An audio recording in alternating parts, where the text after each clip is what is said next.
para não ser mais um restaurante, mas para ser um movimento por um estilo de vida saudável, equilibrado, inspirador. E aquilo que a gente acreditava e sabia que era uma coisa boa. É uma comida boa, saborosa, bem feita, bons ingredientes. E a motivação por trás de tudo isso aí era para unir a família, escrever uma nova história e deixar um legado positivo. Eu vou treinar tanto que eu nunca mais vou perder para esse cara aí. Não vou mais perder para ele. Treino, treino, treino, treino, treino. Não tem atalho. As forças contrárias, elas sempre vão existir, né? A nossa vida é assim, né? Tem a força da gravidade, é a primeira força contrária que a gente tem. Qualquer coisa que tu quer conquistar, tu vai ter que botar esforço e sacrifício e muito empenho. É uma quantidade incrível de cuidados que tu tem que ter para produzir uma boa comida. E um restaurante, ele demanda muitas competências diferentes, porque tu é uma indústria e um comércio ao mesmo tempo. Viver uma vida que vale a pena ser lembrado. Tu vai olhar para trás, cara, valeu a pena, eu dei o meu melhor, tenho orgulho do que eu fiz, errei ali, aqui, faz parte, mas eu segui em frente, com coragem. Não só formar bons profissionais, mas procurar de uma maneira humilde, formar pessoas melhores, que o que eu busco para mim, eu procuro passar para eles. Vou pegar um exemplo que é muito comum nas empresas e na nossa vida, fofoca, né? O que é fofoca? É falar do outro sem um plano de ação,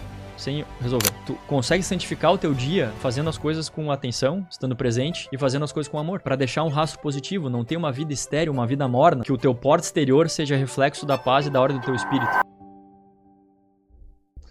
Fala galera, sejam muito bem-vindos a mais um PodW, podcast oficial da W Educação, onde a gente traz convidados muito bacanas semanalmente aqui no YouTube, no Spotify, para conversar sobre vida saudável, wellness, cara, treino, alimentação e tudo que envolve a tua vida estar em movimento. Tô aqui com o Lipe, meu parceiro de hoje. Opa, tudo bem? E a gente vai apresentar hoje o Nico. Eu vou até ler aqui a minha colinha. A gente vai conversar com o Nico Ventre, que ele é fundador e CEO do Eat Kitchen, referência em comida saudável no sul do Brasil e premiado 13 vezes pela Sabores do Sul. Ele é administrador de formação, construiu uma trajetória múltipla. Foi músico profissional, sorveteiro, empreendedor no varejo e no food truck. No tênis, é bicampeão brasileiro, campeão sul-americano e possui 17 títulos internacionais na categoria Masters. Hoje ele lidera o Eat Kitchen como um movimento de estilo de vida saudável, equilibrado e inspirador. Seja bem-vindo, Nico. Muito obrigado. Eu que agradeço o convite. É só esse o currículo? Só esse? Até agora, sim. Pesado, né? Tem bastante coisa, né? Tem bastante coisa, mas a vida vai acontecendo, né? E a gente vai procurando fazer o melhor em cada coisa, né? Cada projeto, procurando ser o melhor que tu consegue e algum fruto bom vai vir, né? Desse empenho que tu coloca. Então, é importante também o resultado, ter algum resultado, né? Positivo para ti justamente dar motivação e tu aumentar a tua autoconfiança, né? Que tem momentos da nossa vida que a gente passa por tribulações e problemas e é bem comum não acreditar em nós mesmos, né? E o resultado, né? Positivo te ajuda a te manter firme ali, caminhando.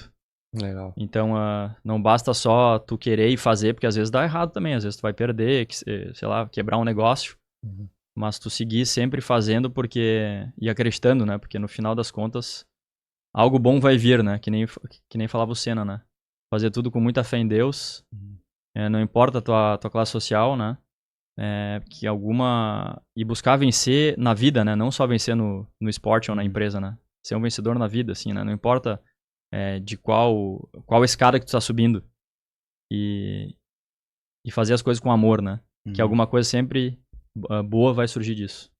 Legal. Talvez boa parte da tua próxima resposta já esteja encaminhada. Então, tu vem de uma família de empreendedores, né? E eu queria saber de ti, o que os teus pais te ensinaram de trabalho, disciplina, persistência que tu carrega assim até hoje? Então, meu pai, né, ele é imigrante italiano, veio ali com uns 17 anos de idade da Itália, de navio, ele e a família dele. E, né, minha nona, né, o nono, tios, tias, etc. E aí conheceu minha mãe aqui no Brasil, né?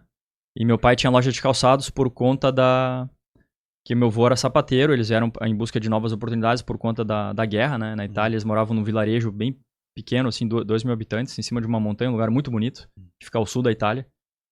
E vieram em busca de oportunidades, e meu avô já trabalhava com calçados, acabaram no Rio Grande do Sul, né? E Novo Hamburgo é a capital nacional do calçado. Então, ele acabou indo por esse caminho também, ele fez as lojas, né?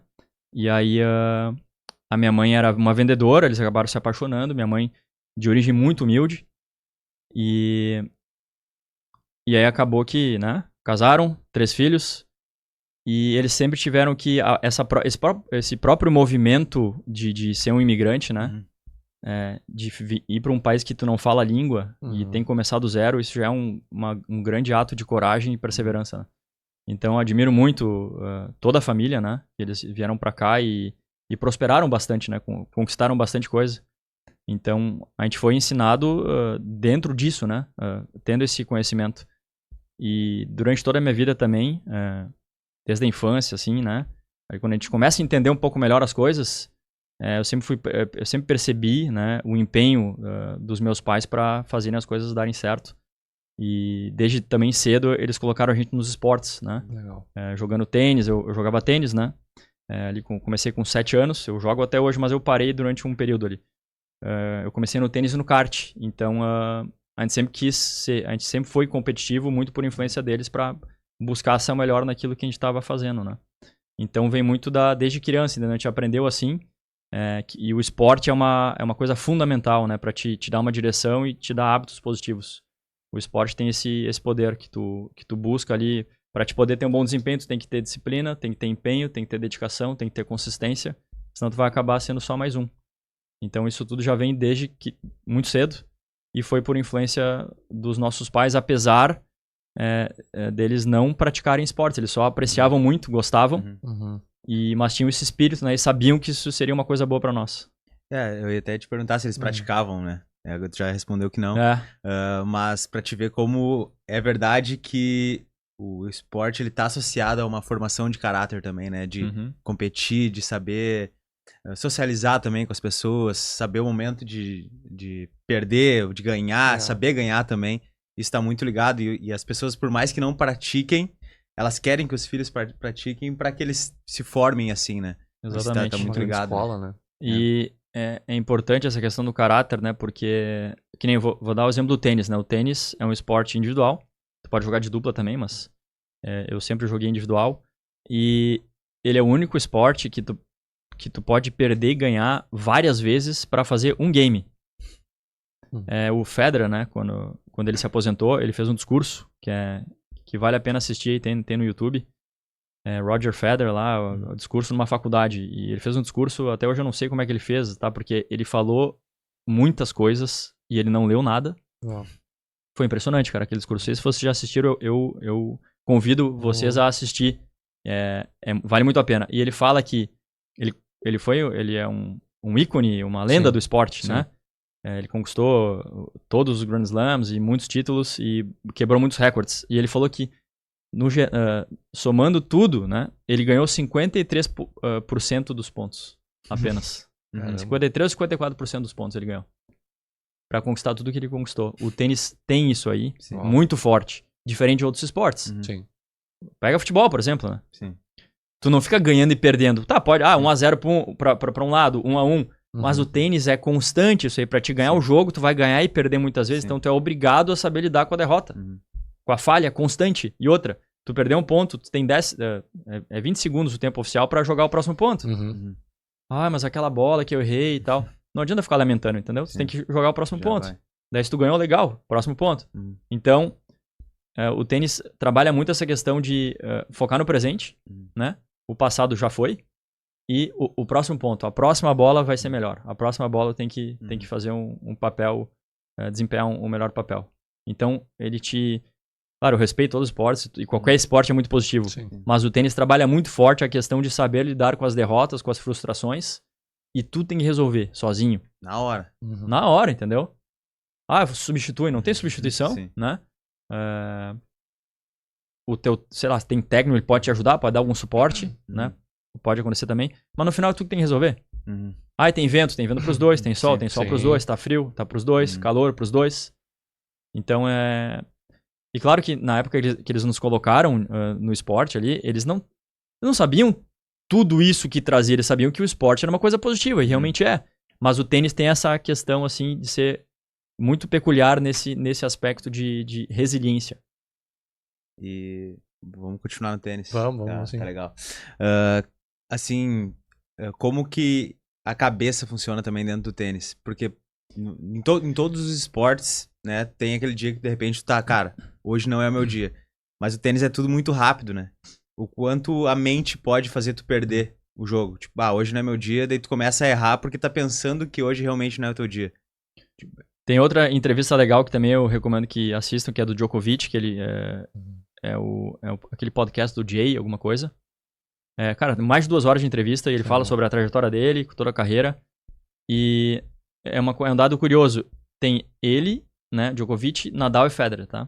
Dos 3, daí eles botaram lá o número de raquetes quebradas durante uma partida. Nadal, 0, sei lá, Federer, 3. E o Djokovic, 30. Eu não sei o número exato, tá? Mas ele é um cara que demonstra mais as emoções, né? E daí ele parece ser mais humano do que os outros. Os outros, o Federer e o Nadal, controlam muito essa questão de demonstrar as emoções. Ficam mais frios o jogo todo. E o Djokovic, ele explode. Daí o que ele perguntou, foi perguntado pra ele. Como é que tu lida com as emoções? Tu consegue bloquear os pensamentos negativos, né? Como é que tu faz? E eu procuro fazer a mesma coisa. A gente não consegue controlar nenhum pensamento. Os pensamentos vão vir pra ti, pra ti. Eles vão vir, só que tu pode escolher qual pensamento tu vai nutrir. E essa que é a diferença. Isso a gente consegue fazer. Vai vir a questão negativa que todos os seres humanos, a gente somos negativos por natureza, infelizmente. Tá tudo perfeito, tá um dia bonito, né? O sol, não tem uma nuvem, mas tá calor. Sempre tem alguma coisinha, entendeu? Ou se chove, tá precisando chover, e tu vai mudar alguma coisa, tu reclamar, não muda nada, entendeu? Mas é inerente ao ser humano. Então, nutrir as coisas boas, porque tu vai ter momentos difíceis na partida, tu vai estar perdendo, que nem eu vou dar um exemplo num torneio que eu joguei em Lima, em 2019, lá no Peru. Eu cheguei na final do torneio e eu joguei 3 partidas na negra, né? Foi nas oitavas, foi na negra, nas quartas e na semi. 3 jogos. A negra, no caso, é o desempate, né? É o terceiro set, né? Tá. Eu ganhei um set, o adversário ganhou outro set, daí vai pro desempate. Então eu tive 3 jogos muito difíceis até chegar na final. Daí eu cheguei na final e eu saí perdendo 3-0 o jogo. Vai até 6, né? Quem chegar em 6 primeiro, 2 sets, vence. E eu saí perdendo 3-0, daí eu pensei, eu não acredito que eu vim até aqui pra perder na final, né? Não é possível. Eu era um bom jogador, mas eu tinha enfrentado adversários mais difíceis do que aquele adversário. E aí o que tu faz nessa situação? Por que tu saiu perdendo de 3-0, entendeu? O que eu procuro fazer? Porque isso também é difícil de explicar, mas se manter positivo e, cara, foca no jogo, entendeu? E procura pegar bem na bolinha. Não, eu tenho que ganhar. Não, tu não pode pensar que eu tenho que ganhar nesse cara. Tu vai dar o teu melhor, vai procurar pegar bem na bola e o resultado vai ser o resultado, entendeu? Ou vitória ou derrota. Então eu procuro sempre direcionar o pensamento pra jogar bem, entendeu? Sim. Jogar bem, jogar leve, jogar solto, porque o nervosismo é um fator determinante que é comum também, e ele pode te travar, né? Normalmente ele trava, e outra, faz tu cansar mais, faz tu ter cãibra, porque o emocional ele tem o cortisol, que ele despeja aqueles hormônios do teu organismo, tu paralisa, entendeu?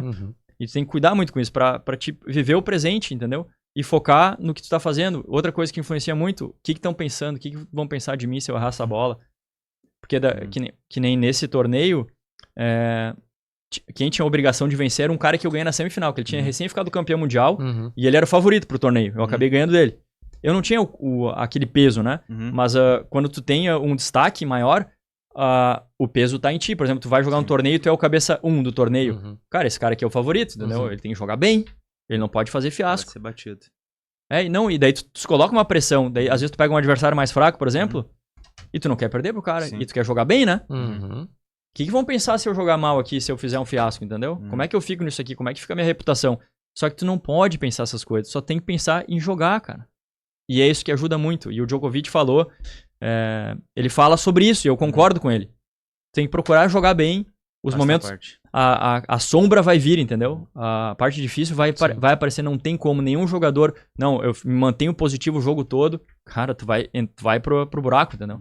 Só que tem que procurar sair dele o mais rápido possível. Essa é a chave, porque a gente é humano, entendeu? A gente vai passar por crises, tem que procurar sair daquele lugar o mais rápido possível. Que engraçado, né? Porque o casal de fisiculturista falou a mesma coisa, né? Por mais que seja distinto, né? O esporte, é a mesma coisa. Cara, não vou chegar lá, tenho que ganhar, Não, eu fiz o que tinha que fazer. Meu treinador falou pra fazer isso. Vou chegar aqui, vou fazer. Ganhei. Que bom. Não ganhei. O que eu posso fazer pra melhorar? Isso. Foco no processo. Exato. A galera superestima demais os atalhos, as dicas, os hacks, mas o básico, ele é subestimado. E aí, como tu falou, foca na próxima bolinha. Foca no próximo ponto. Exatamente. A gente, muitas vezes, nas nossas aulas, nos Reels, cara, foca no processo, né? Vive a jornada. A gente precisa estar presente na jornada. Senão, né? A gente não está vivendo no futuro, não estamos vivendo no passado, estamos no presente. Então, o que a gente pode fazer é fazer hoje, fazer bem feito, fazer o nosso melhor. E aí a gente vai ter resultados ao longo do tempo, né? Eu vi um vídeo interessante esses dias, o cara falando que, por exemplo, na musculação, que é um mundo onde a gente vive bastante também, né? O Lipe principalmente. A pressa das pessoas em verem resultados, né? Cara, tu não vai ver o resultado. Não se tu ficar todos os dias te olhando no espelho buscando por ele. Mas vai chegar um momento, se tu fizer dia após dia, né? A famosa constância. Um dia tu vai passar pelo espelho e, cara, vai vir aquela sensação de, cara, está dando certo. Exatamente. Tá dando resultado. E aí tu nota, né? Exato, mas é uma construção é disciplina e consistência, né? Que nem sonhos sem metas são apenas sonhos, né? Pra te conquistar qualquer coisa, tu tem que ter disciplina e consistência. Disciplina pra começar e consistência pra chegar até o objetivo. Sem disciplina tu não começa, sem consistência tu não termina qualquer coisa. E a academia, a musculação, eu gosto muito também é uma dica legal que chama Pumping Iron, que é um documentário que fala sobre a trajetória do Schwarzenegger. E é muito legal de assistir. O cara veio lá da Áustria, do nada, e ele viu lá o Mr. Olympia, que ele queria ser... ele falou pro pai dele, eu quero ser esse cara aqui. E ele foi, né? Ele foi e começou a treinar. E conquistou, acho que foi 13 vezes campeão ali, algo assim. E claro, ele era um cara fora da curva, assim, de inteligência. Tu vê no documentário como ele era bem desenvolto pra falar, assim. Mas dedicação, o próprio Anatoly, né? Que também tem o Instagram ali que ele põe aquelas roupas de faxineiro e vai lá e levanta o peso ali. Muito peso. Muito peso. Ele tem o rodo de 30 quilos que ele vai entregar pros caras ali. Pega, segura o meu rodo aqui, o cara quase não consegue segurar. E é um cara que veio da Ucrânia também, uma história muito legal. Já vi o documentário dele. Ele tem um documentário, que legal. Tem no YouTube, acho que tá no Instagram dele, se eu não me engano. E tem não sei se eu acho que eu vi no Instagram ou no YouTube, mas mostra a trajetória dele. E o cara, ele treinava com balde, com concreto. E era um quartinho, o cara caindo aos pedaços. E mostra ele se filmava, né? Bem novinho, assim, sei lá, 14, 15 anos. E, cara, ele se virava com o que ele tinha, entendeu? Não esperou ter uma academia. Entendeu? Olha quando a desculpa que a gente escuta das pessoas de tudo que é quanto é coisa. Não deu tempo, não consigo, não tenho recurso, é muito caro, fica longe da minha casa. Cara, é tudo desculpa, velho. Que a gente faz isso com a gente mesmo pra sentir menos culpado. Sim, total. É normal isso, a gente faz isso, todo mundo faz. Mas a diferença dessa pessoa pros campeões é isso aí, cara. Não é que o cara é super dotado. Tem pessoas que têm muito talento, tem uma facilidade, daí o cara junto o treino não tem como bater. Isso acontece também. Mas, cara, é treinável. Tu consegue fazer, só que tem que ter essa força que vem de dentro de ti. É importante o ambiente das pessoas te incentivando e te ajudando ali, é muito importante. Mas tem que vir de dentro de tu, é a pessoa que tem que emitir isso aí, né? Boa. Cara, a gente partiu pro tema do tênis aqui, então eu já vim pro meu bloco pra gente continuar, porque tá bacana. Tu já ganhou muitos títulos, né? Como eu citei antes, uma carreira bem legal, bem sólida. O que é preciso, né? O que tu fez e o que tu acredita que seja necessário para um atleta conquistar esses títulos e para que ele consiga manter essa constância, né? Se manter firme num jogo com o mental bem controlado quando as coisas não estão saindo como foi treinado, que é super normal. O que é necessário, né? Suplementação. Uma curiosidade minha, qual é a suplementação para um jogador de tênis? Né? Como que é a rotina de um jogador de tênis? Perfeito. Bom, eu não sou jogador profissional, mas eu amo esse esporte, amo esportes no geral, mas amo jogar tênis. Aí eu comecei com 7 anos, foi até os 15, daí eu parei de jogar, porque eu vi que meu pai estava em dificuldades, ele precisava de ajuda nas lojas, e eu parei de treinar e fui trabalhar com ele. O meu irmão é tenista profissional, segue jogando, mora nos Estados Unidos, ele foi lá com bolsa, né, pela faculdade. Legal. É um caminho muito bom de se seguir para quem é jovem e joga tênis, ir para fora. Tu abre muitas oportunidades, aprende um novo idioma. E Estados Unidos tem uma estrutura absurda para tênis, assim, e para esportes em geral. Tu vai lá, ele mora na Califórnia, tu vai lá andando nas ruas, tem um monte de quadra pública, assim, para tudo quanto é lado. Tudo gratuito, iluminação gratuita, tudo muito bem cuidado. Os equipamentos também, o preço é muito mais baixo. Aqui o tubo de bola custa 60, 70 reais, lá custa $5. A raquete também lá é $200, aqui é R$2.000. Enfim, toda a estrutura ajuda na prática esportiva, que é um país que tem essa mentalidade. Que o país entendeu que para as pessoas se desenvolverem e para o país ser próspero, tem que ter... Tem que ter uma base forte e o esporte te dá isso, essa resiliência, ele forja o caráter. Ele te faz tu entender como funcionam as coisas, que tu tem que se dedicar e se empenhar para te poder prosperar. Né? O esporte passa na TV, colegial, universitário, passa na TV aberta. Entendeu? Sabe, é um incentivo. Um incentivo, né? E eles têm toda a estrutura, as torcidas, tudo muito organizado. Eu fui num parque público lá que eu me assustei. Tinha uns 4 campos de futebol, 11. Tinha mais um campo com toda uma estrutura, parecia um campo de futebol americano, mas era de futebol mesmo. Com uma arquibancada inacreditável, assim, um estádio. Uau. Tinha umas 30 quadras de tênis. E, cara, tava tendo um campeonato nesse final de semana que a gente foi lá, que ele dá aula nesses parques públicos, né? E ia junto com ele. E tava tendo um torneio, cara, eu acho que era sub 15 anos, sub 14. Tudo organizado, assim, com o pessoal uniformizado, acho que era dos distritos, sabe?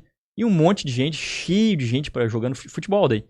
E olha a transformação que tu causa botando o esporte nas crianças, desde muito cedo. Sim. Que eles fazem isso há muitos anos. Daí tu vê nas Olimpíadas quem é que são os campeões das medalhas, né? Quem conquista mais medalha e quem investe nisso desde cedo. Mas isso é uma coisa. Daí eu joguei dos 7 aos 15, daí eu parei com 15 pra ir trabalhar com meu pai, daí eu comecei a tocar bateria, né? Daí eu parei 10 anos de jogar tênis. Que eu fiquei viciado na bateria ali e realmente compensou, sabe? Uma coisa pela outra. Aí, é bom com as mãos, né? Pois é. É verdade. E eu comecei a gostar do nada, assim, comecei a tocar e aprendi rápido, assim, e daí foi quando eu vi tinha uma banda. E aí eu voltei a jogar tênis lá com uns 25, 26 anos. Aí tu perguntou da questão dos títulos, como é que faz pra conquistar algum título e a suplementação. O que eu sempre procurei fazer? Treinar. E aí quando eu voltei a jogar, eu vinha jogando bem, assim, ok, perdia pra vários, né, vários tenistas ali que me venciam, não conseguia ganhar daqueles caras. E aí teve um jogo em especial que me marcou muito, que foi, eu cheguei numa final, e na final eu perdi 6-0, 6-0 pro adversário. E aquele jogo lá acabou comigo, porque eu tava na banda, né, tocando lá com a Reação em Cadeia, e eu tive que sair da banda, né, praticamente expulso, eu e o baixista, a gente teve que sair, no auge do sucesso, e a gente é fundador da banda, né, enfim, aí eu tive que recomeçar do zero, eu fui ser auxiliar administrativo lá eu tinha foi nessa época, 24, 25 anos, e ele escreveu assim numa folha, quanto é que seria meu salário, eu ia ganhar R$700 por mês. Eu falei, bora, vamos lá, que é isso aí que tem. E eu voltei a jogar tênis nessa época. E o tênis era a minha única alegria, digamos. Eu trabalhava numa coisa que eu não gostava, assim, eu era empregado ali numa loja de calçados. E nunca gostei de ser empregado, nada contra, mas eu queria ter o meu negócio. Mas eu sabia que era um momento de transição. Não, vamos lá, vamos dar o nosso melhor aqui. Daí também ali em 3 meses eu já consegui crescer um pouco na empresa. Daí eu fui crescendo e evoluindo. E jogando tênis. E o tênis eu tava tendo alguns resultados bons. Daí eu cheguei nessa final e perdi, tá? E aí eu pensei, acabou, né? Eu sou muito ruim, sou um lixo, né? Não sirvo pra nada. O tênis que eu achei que eu jogava alguma coisa, eu não consigo, né? Perdi pro cara, assim, de lavada, na final do torneio, que é pra ser o jogo melhor, mas o jogo mais importante. Eu fiquei com vergonha daquele resultado. E eu não falei pra ninguém, porque eu tava com vergonha. E daí eu pensei, cara, eu trabalho uma coisa que eu não tô gostando, ganho pouco, mas era o que tinha. E o esporte, que era a minha alegria, acabou, entendeu? A minha vida, o que eu vou fazer agora? Sim. Eu fiquei num momento bem difícil. E eu fiquei naquela situação ali, sei lá, umas 2 semanas. Triste pra baixo, assim. Mas trabalhando, fazendo as coisas. E eu fazia administração também, tava estudando. E daí eu tive a ideia de ligar pro meu adversário e daí eu falei, cara, eu quero pedir desculpas pelo jogo, que eu tava com vergonha. E eu não falei com ninguém sobre isso. E ele me acolheu muito bem. Ele falou, deu uma risada, assim, não acreditou que eu tava, cara, tu tá me ligando pra pedir desculpa do jogo, tu tá louco? Ele falou, 2 semanas depois. Tu tá maluco, cara? Ele falou, tu joga muito tênis, ele disse. Cara, tirou 1 tonelada dos meus ombros. Não. Ele só me deu... Ele foi legal comigo, entendeu? Sim. E eu precisava ouvir algo assim, eu precisava de um empurrãozinho. Cara, não acabou o mundo, entendeu, Nico? Sim. Tá tudo bem, Sim. cara. Só, continua, tu joga bem, cara. Tu só teve uma partida ruim. Tu chegou na final, né? Eu cheguei na final, Exato. mas era um peso tanto que eu carregava, Sim. que era a minha única, digamos, era uma terapia, ao mesmo tempo era uma luz na minha vida, e eu queria ir bem naquilo. Uhum. Eu tava com a autoestima baixa, porque eu tinha recém saído da banda, trabalhava de empregado ganhando pouco, entendeu? E já com quase 30 anos. Uhum. Tinha tudo isso aí junto, entendeu? Sim. E ele falou isso aí, cara, obrigado, né? E vou treinar mais pro próximo jogo ser melhor, eu falei pra ele. Cara, daí eu botei na minha cabeça, veio os filmes do Rock na minha cabeça. Eu lembrei que a gente assistia em família, o Rock acordando às 4 da manhã, 8 ovos crus ali num copo, tomava aqueles ovos. E meu pai deu pra gente, quando a gente viu esse filme, ele começou a dar ovo cru pra mim e pro meu irmão. Caramba. Minha irmã foi isenta dessa iguaria. E daí, de manhã ele quebrava os ovinhos ali, toma aí, fala, toma aí que o Rock toma, tu vai tomar também. Caraca. E ele sempre gostou dessa questão do treino, sabe? Do desempenho, Sim. de se esforçar e acordar cedo, né? Só que a gente era criança ainda, nessa época. Enfim, daí eu lembrei de tudo isso aí, né? E eu botei assim, cara, eu vou treinar tanto que eu nunca mais vou perder pra esse cara aí. Não vou mais perder pra ele. De tanto que eu vou treinar. Daí eu comecei a treinar mais do que eu treinava.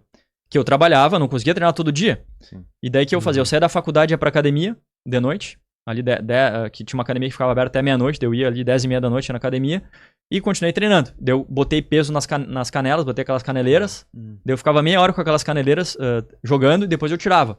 E quando tu tira aquele negócio, eu chegava a me atrapalhar com as pernas de tão leve que fica. Sim. Mas aquilo ali foi me dando uma resistência um pouco maior. E eu fiquei treinando, cara. Treino. Não tem atalho. E daí eu fui jogando. Daí eu fui jogar contra esse cara de novo. Daí eu ganhei dele. Daí a outra vez, ganhei de novo. Daí eu subi de nível um pouquinho, assim, sabe? E daí eu comecei a jogar melhor. Comecei a ganhar de caras que eu nunca tinha ganhado. E eu, opa, de repente eu posso... Talvez eu possa ser bom nisso aqui. E eu não parei nunca mais. Eu voltei a jogar em 2007, a gente tá em 2025. Eu nunca mais parei de treinar. Academia, treino, consistência. E daí eu comecei a ganhar alguns torneios mais importantes. Daí eu entrei pro Circuito Masters em 2016, que eu botei que conta... como é que funciona esse circuito? É da ITF, International Tennis Federation, e conta pontos pro ranking mundial. É um ranking amador, mas tem muitos profissionais, professores de tênis, é um nível bem interessante. E eu queria ser número 1 desse ranking, eu quero ser número 1 do mundo. Botei na minha cabeça que quero ser número 1 do mundo. Daí em 2016 eu entrei nesse circuito, que tem torneios no mundo todo, daí tu escolhe onde é que tu quer jogar, de acordo com a pontuação. Daí comecei, fui indo. Daí em 2019 eu cheguei a 2 do mundo na categoria 35 anos. Legal. Jogando esses torneios aí, daí fui jogar em Lima, fui jogar na Bolívia, joguei no Rio, Brasília, São Paulo, fui pra jogar o Mundial em Miami, mas trabalhando, né? Então, perguntou o que é necessário? É disciplina e consistência. Não tem atalho, não tem segredo. E a questão da suplementação. O que eu faço, né? Tem que se alimentar muito bem. Né? O With Kitchen pode ajudar muito nisso. Uma comida saudável, saborosa, limpa. Né? É bem importante. Por exemplo, antes do treino, é importante tu consumir bons carboidratos, carboidratos complexos, que vão durar mais tempo, que nem batata doce, é ótimo. O próprio frango é uma bela proteína. Mas arroz, massa também, antes do jogo. E muito líquido, né? Muita água pra se hidratar bem. Aí, no pré-jogo, né?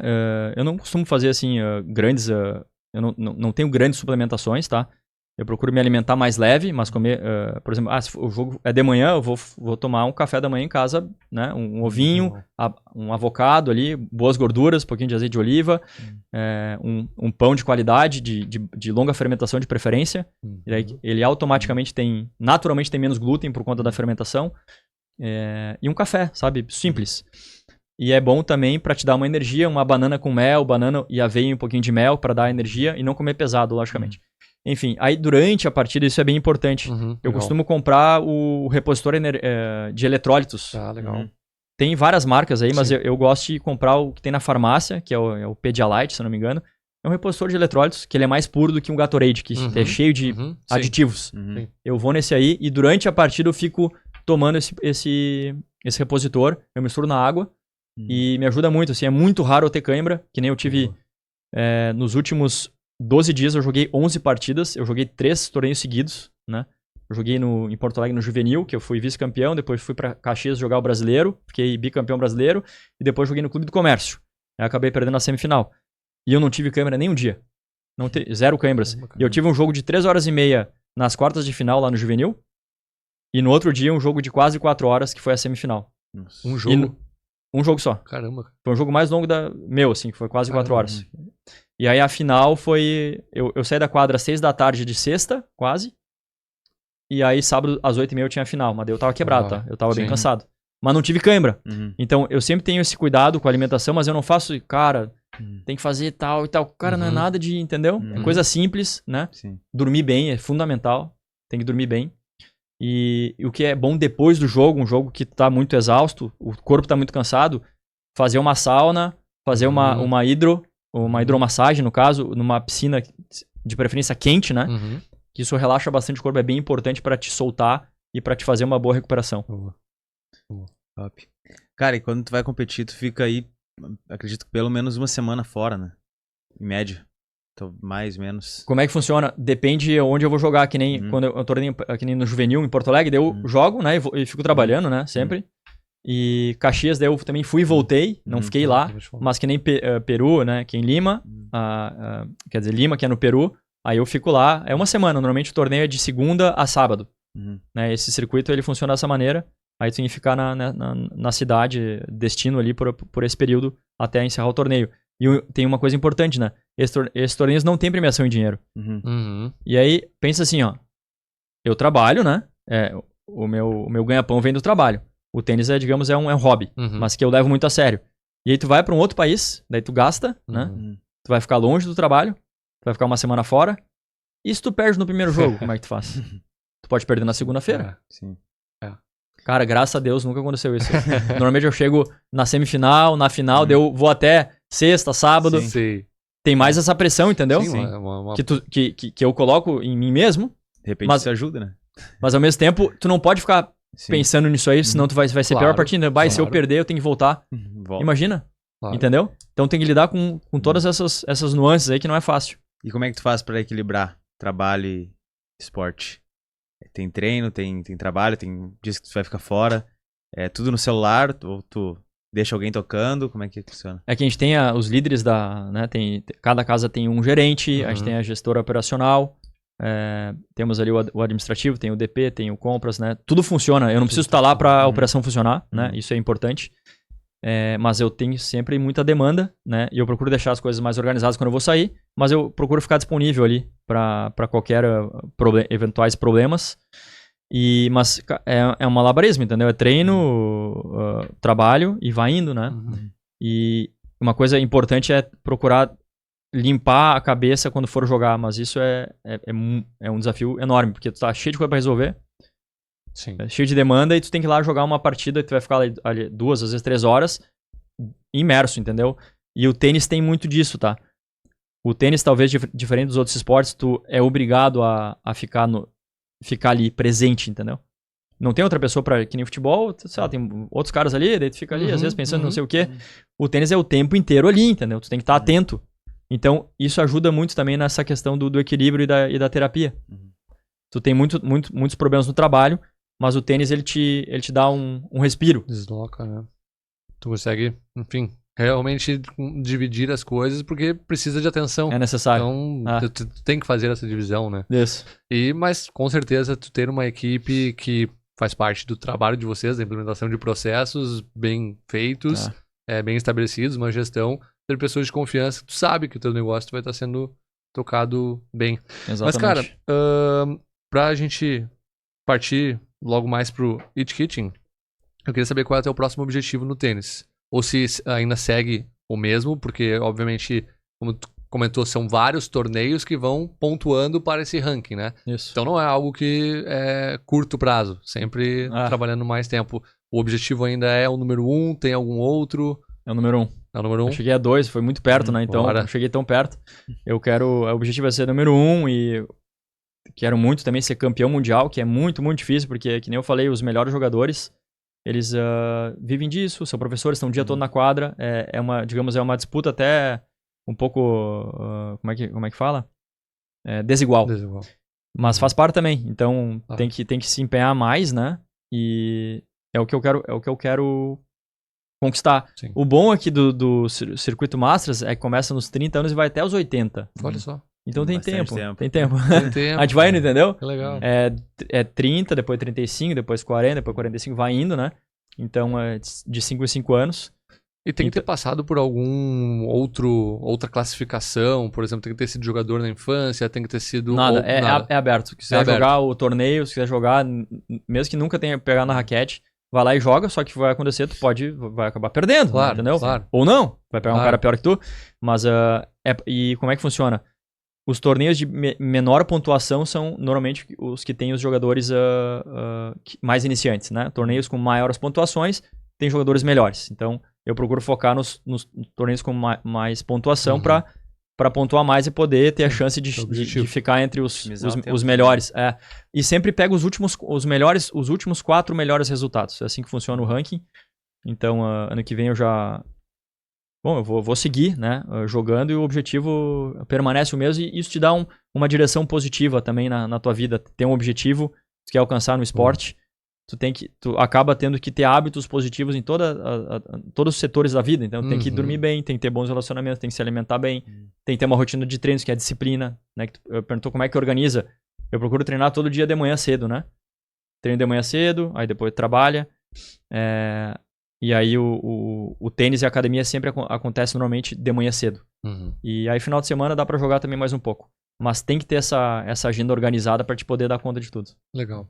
Cara, é muito bacana ver as semelhanças do que tu falou lá atrás, quando estava naquele trabalho que tu não gostava muito, o tênis era teu momento de alívio, né, tua terapia. Mas tu mesmo falou, tu soube viver ali aquele momento, que nem a gente falou agora na abertura, o presente. Mas tu sabia que ali não era teu lugar, que tu... eventualmente, logo sairia dali. E, como tu falou, em 3 meses tu já estava avançando na empresa, né? Isso. Tendo condições melhores e, enfim. E agora também. Tu tem um objetivo, como tu falou, bateu na trave, chegou a número 2 e continua na peleia. Vamos seguir, vamos saber viver o momento presente. Tem inúmeras outras coisas, o IT, aberturas, né? Tocar o negócio e continuar com esse grande objetivo que é ser o número 1. Vai caminhando em paralelo, né? Tu tem que ir lidando com... A gente fica frustrado, né? Chegar tão perto, assim. Sim. Mas são as coisas que fazem... Tem que se adaptar e seguir adiante. Perfeito. Não adianta. Perfeito. Se adaptar e seguir. E, cara, vamos falar do It Kitchen agora. Como é que foi que surgiu essa ideia? Vocês viram algo que ainda não existia e decidiram fazer? Como que funciona? Eu vou contextualizar um pouquinho, então, até chegar no It. Eu já contei um pouquinho ali. A minha vida começou com esporte, né? Meu pai é empreendedor, junto com a minha mãe. Eles tinham lojas, e aí eu comecei a notar algumas dificuldades na família, né? Ali com meus 12, 13 anos. Tanto que larguei o tênis para ir trabalhar com ele. E era uma coisa assim que eu não amava trabalhar com calçados. E eu fui pelo dever, né? Honrar pai e mãe, né? Tem que ajudar. E eu fui lá. E até me deu acne severa no rosto, porque eu tava emocionalmente, assim, triste. Pelo trabalho ali. Eu tocava, assim, adorava tocar bateria. Mas eu tava... Não era uma coisa que eu amava fazer, mas eu tenho que fazer. Tendo dane-se que tu sente, né? E aí me deu essa acne severa aí, enfim. Foi uma resposta do corpo, né, pra aquele momento. Mas daí eu segui firme ali. E aí eu comecei a tocar bateria, e começou a ir, foi indo. E aí eu mudei de escola, na 8ª série pro primeiro ano, mudei de escola, e lá eu conheci o Jonathan, que a gente virou amigos, né? Melhores amigos. Ele já cantava, eu ficava batucando, assim, que eu não sabia tocar. E aí surgiu uma amizade. O meu primo, que tocava bateria, que sempre gostou muito de música, que é o Beto, e ele tocava a bateria, dele falou, cara, daí eu falei pra ele que eu gostava, né, se puder me ensinar. Daí eu fui lá pra igrejinha que ele morava lá, fui lá, e aí ele me ensinou, e eu fiquei tocando o dia inteiro. Ele me ensinou 2 levadas, eu fiquei viciado, cara, do nada, assim, parece que falaram assim, agora tu vai tocar bateria. E família, ninguém é músico. A minha tia, que é a irmã do meu pai, já faleceram os dois, ela cantava, tocava um piano, minha prima é professor de piano, mas na minha família, pai e mãe nunca tocaram nada, violão nada, nunca cantaram também. E daí, cara, eu comecei a gostar de bateria. E aí a gente ficou amigo, né, eu e o Jonathan, e aí eu aprendi a tocar com o Beto, ele me ensinou lá, daí virou o ano, ele falou, cara, eu não vou mais usar a bateria, se tu quiser eu te dou ela. Ele me deu, e daí eu liguei pro Jonathan e falei, cara, vamos tocar em casa, vamos fazer uma brincadeira aí. E a gente começou a tocar, eu e ele. Aí era eu, ele e um guitarrista. Esse guitarrista ele só foi num ensaio, depois não foi mais. E a gente continuou tocando, cara. E foi indo. Daí em 99 a gente formou a Reação em Cadeia. Mas zero dinheiro, né? Não dava grana nenhuma. A gente tocava porque a gente gostava. Eu seguia trabalhando com meu pai, fazia administração. E meu pai era contra que, músico, drogas, maconha, não sei. E, cara, zero drogas, nunca, nada. Na banda, nem quando a gente fez sucesso, não tinha nada disso aí. A gente tomava um pouquinho, às vezes, de álcool ali, se divertia, mas nada de drogas. Só que era uma visão mais conservadora e anormal. Mas ele não gostava que eu tocava bateria e também fazia uma barulheira daquelas. Né? A gente tocava na garagem de casa, né? Cara, tremia tudo, bicho. Imagina. Era realmente, assim, ó, pra quem tava lá... Pra quem tá tocando é legal. Claro. Mas quem tá lá em cima, lá na sala, cara, o bumbo, né, a caixa, é barulhento. E não era às 3 da tarde, provavelmente, né? Cara, a gente tocava... eu acho que era final de tarde, assim. E às vezes, no final de semana, a gente tocava mais cedo. Mas a gente tinha a gente fez um estúdiozinho com caixa de ovo, assim, pra isolar um pouco o som. Mas, cara, não... Pouco mesmo. Mas a vibração não tem muito o que fazer. Enfim, aí começamos a tocar de brincadeira. Cara, foi indo. E a gente começou a fazer um show aqui e tal. E aí a gente entregou a nossa demo pro Tadeu Malta, que era da Rádio Atlântida. Ele gostou de Me Odeie e botou pra tocar na Rádio Atlântida. Daquele dia em diante, a nossa vida mudou. A música bombou, cara. E a gente gravou um CD às pressas lá em Porto Alegre. A gente botou 9 músicas em primeiro lugar no primeiro CD. E aí começou a dar uma graninha, né? A gente começou a ter um cachê melhor e cada vez melhor e melhor, fazer mais show. Daí a gente foi pro Planeta Atlântida, a gente era entrevista na RBS, rádio, sessão de autógrafos. A gente começou a sair na 0 hora direto. E começou a tocar por todo o estado, cara. Todo o estado do Rio Grande do Sul. A gente foi pra Santa Catarina, Paraná, Mato Grosso do Sul. A gente tocou em São Paulo também. Tocamos em Goiás. E estourou, cara, a banda. E a gente começou a ganhar uma grana. Daí eu comecei a ajudar a minha família, que minha família ainda tava em dificuldades. Comecei a ajudar a minha família. E aí meu pai apoiou. Aí ele curtiu. Acho que deu certo. Aí, agora sim. Daí eu comecei a ajudar ali. Só que daí, em 2004, que eu gravei o primeiro e o segundo CD, a gente colocou 9 músicas em primeiro lugar. Foi muito bom, foi uma experiência única.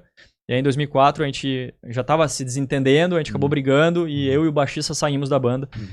E aí a gente fez uma outra banda que foi ótima também, mas a gente não conseguiu monetizar.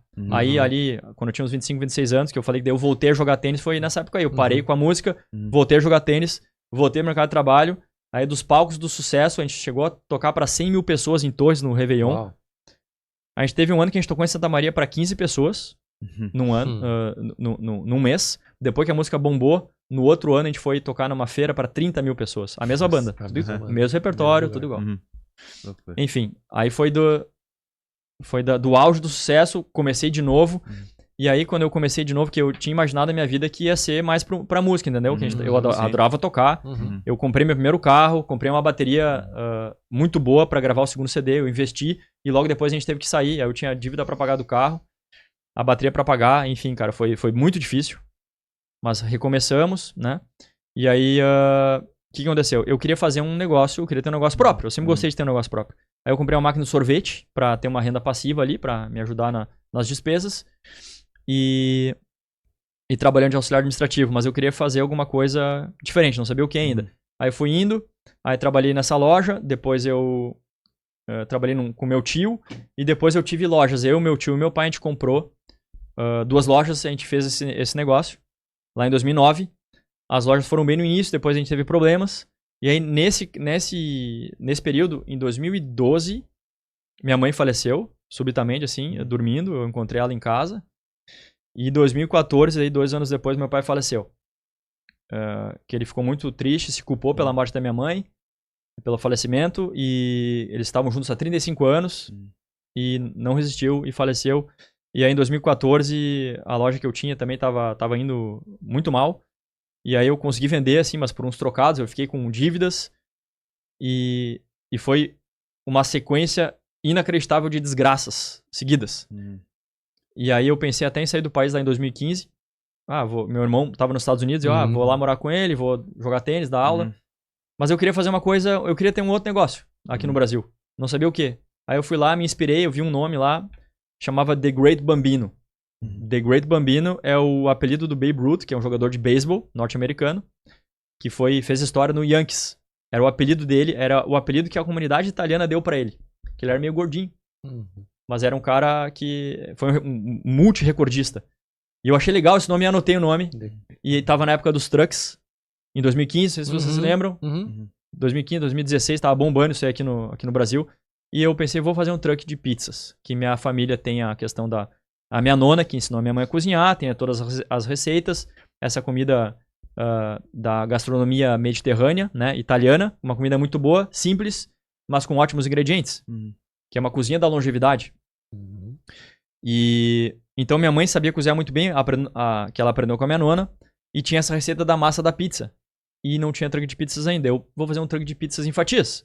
Eu chamei um amigo meu e a gente montou o truck, uma Kombi 94. Compramos a Kombi, transformamos ela, fizemos um truck. E aí começamos a rodar, cara. E começamos a fazer evento e começou a crescer cada vez mais indicação, né?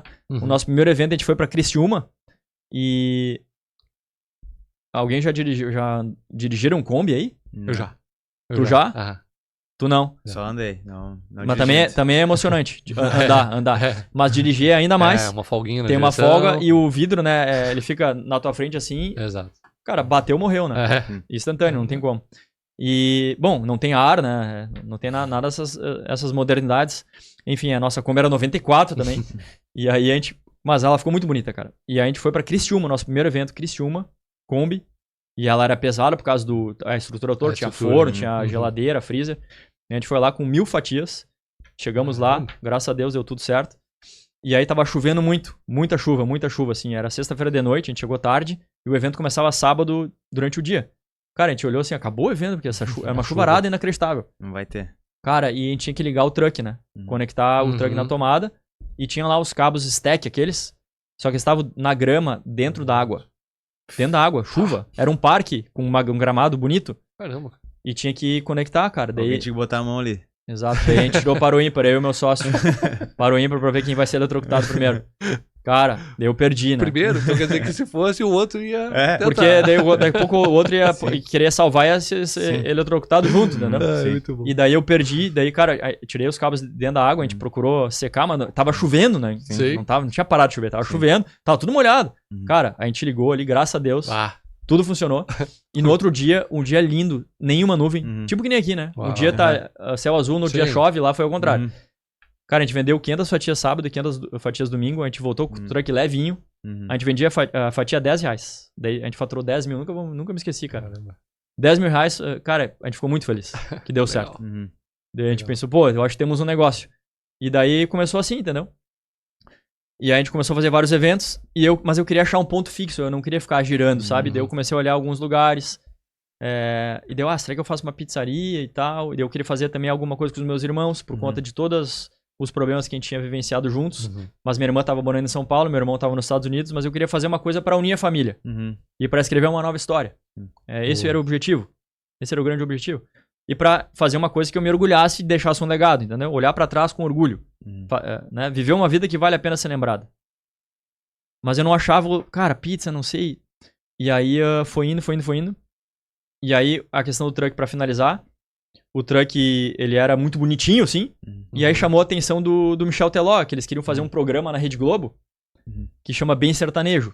E eles gostaram do nosso truck, cara, que tinha um amigo em comum que conhecia o pessoal da TV.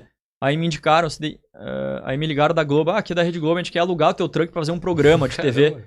Eu, como assim, velho? Da onde vocês me acharam? O que tá acontecendo? Cara, foi muito engraçado. Do nada.